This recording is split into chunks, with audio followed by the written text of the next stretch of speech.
how could you miss that whole doctrine when it comes to being living sin free? I think you mentioned Romans 6. You wanted to read in there. We can go into there because there's so many scriptures that I think is so misused. Yeah. And it's almost, you have to just read the context. You have to read above it, below it, who they're talking to, because that helps you figure out what's really going on. Because if you're only looking at what you want to read and you're only just want to cherry pick certain scriptures, you can make up your own Christianity in a sense. Yeah, and a lot of people, they want to make excuse for the flesh, right? And it's all about what feels good for me in the moment. The thing that I'm going to do, does it feel good in the moment? And if it does, people are willing to do that. You think about sin. Hebrews tells us that there is a pleasure in sin for a season, and it makes you happy and it makes you feel good for a season.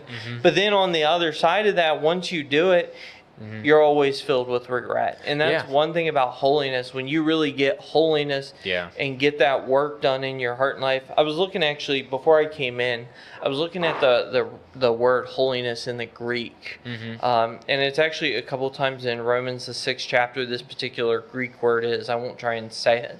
And it's also in Hebrews 12 and 14, which says, you've got to follow holiness, without which no man shall see the Lord.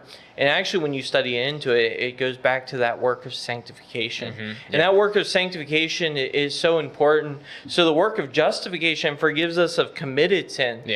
But that second work of grace is what will really give us the power and enable us to live above sin each and every day. And that's one thing that's not taught. You don't find people who teach sanctification in today's day and age. They teach, you get it when you get to heaven, or it's something we're always striving for. But the Word of God teaches it's something that we can have in this present world. That really excites me, that we can have it here in this present world.